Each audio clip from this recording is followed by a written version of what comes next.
Morning business students. Today I'm going to talk about the communications and the production section of the business plan. So this is round about page 8 of your business plan by now. Now you start the communication section with an organisational chart. This is just telling you the structure top down, so the CEO or the managing director is at the top, so you put their name and their title, managing director. And then it's a very simple chart. It just goes down from the CEO and across, and all the other directors are beneath the CEO. So if the CEO happens to be a joint director of another aspect such as finance, then you will just say CEO/finance director, and then everyone else is underneath in a line. That's the organisational structure, and that's all you have to do for that. It just shows the hierarchy of the organisation. Then you want to write up who your stakeholders are. Now, internal stakeholders are just you business directors who is involved in the business. So those are your internal stakeholders. They have the running of your business. The external stakeholders are other people, such as me as your teacher, your customers, your suppliers, the bank. So they are external stakeholders because they have some sort of interest in your business. So the definition of a stakeholder is someone who has a vested interest in your business. So internal meaning within the business, external meaning outside of the business. So define those terms and then write that little bit in as your stakeholders paragraph in your business plan. Then there is internal and external communication methods. So what you have to say for that is how the internal stakeholders communicate with each other in your group, and that could be weekly meetings, it could be on Zoom, it could be email, it could be FaceTime, or whatever method you use, texting. And the reasons you're doing that, because it's quick and easy, you can share your ideas with other internal stakeholders. You've got to give a reason why you're doing that. Now, external communications methods are how you communicate with people outside. So how would you communicate with the bank, how you'd communicate with the customer, even how you're going to communicate with your charity. So how are you contacting your charity to give them your percent of the profits, etc., or to ask them whether they're happy for you to use their logo. So again, define the term, so what an external stakeholder is, and how you communicate with them and why you're using that method.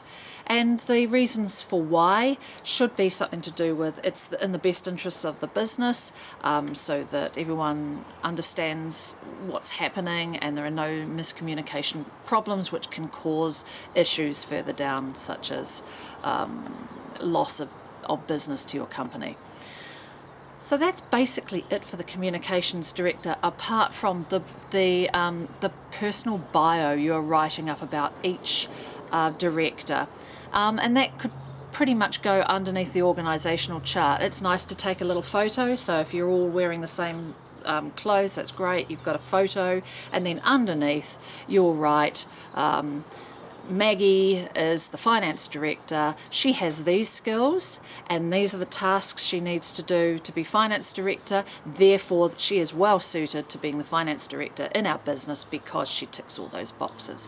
You're justifying why each person in your business is doing the directorship that they are. So they've got a skill base. They're perfect for that role because. And you can sum it up by saying that this will benefit the business for finance. You'll have safe cash handling methods, you won't lose money. For the communications, they've got very good emailing skills, good communication skills, so there will be no misinformation, and that benefits the business. Okay, that's communication section done. Then the production section, or the operations. So this is where you talk about the product very, very specifically. You might want to get a picture or a detailed schematic drawing showing dimensions, weights, etc., sizes.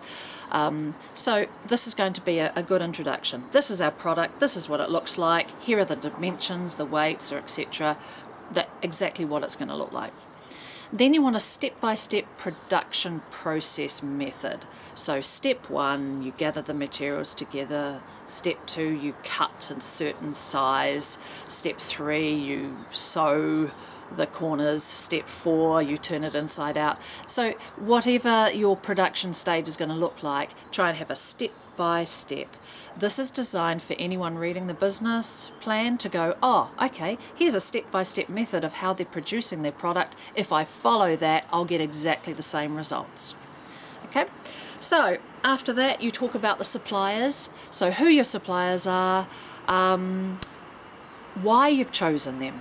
Justify why you've chosen them. We went with a warehouse because they offer a money-back guarantee if the quality is not up to scratch. We know we'll get it delivered quickly, etc. Those are good reasons. So all the suppliers, list them, a little write-up about each one. Then you've got quality control. So we're about page 11 or 12 of your business plan by about now. So quality control will be quite a nice chunky paragraph talking about why and how quality control is important to your business. So you could talk about reputation, repeat custom. It's very important to have quality because you don't want to affect your brand. And then how you would actually go about ensuring that quality. So this could be another bullet point or step-by-step process. First, we get the productions director to check the work as it comes in from another supplier. Then training the staff would be another good way of ensuring quality. So the production director will train the staff in how to correctly sew these corners so that it is a good quality job. You could also finish up, as I've suggested here in the sheet that's on Google Class, with a justification to your charity. Your charity does not want to be associated with a bad or faulty product, and so another reason for having good quality control is so that your charity is happy to allow you to use their branding on your stall or on your advertising. Then you've got health and safety, which is another chunky paragraph. And that health and safety will be risks outlined to the workers in your business and your customers. So this is where you talk about choking hazard or contents hot or contents may cause whatever it is, but it's health and safety. So you want to write down how you're going to lessen this risk. Okay, so if we're talking about a sewing operation, the risks are that the staff who are conducting the sewing could cut themselves with scissors, and so they need to be trained. That's one step of ensuring that your the health and safety is going to be good for your workers.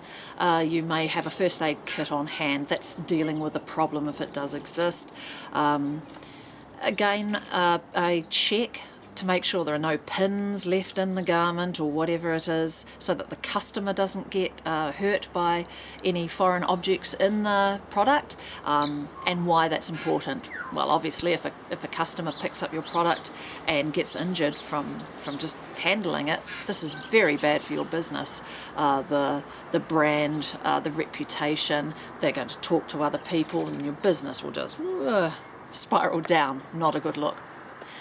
Okay, that is basically a communications and productions director. I will have a wee break and then do finance as the last one. The finance is very big, so have a good morning.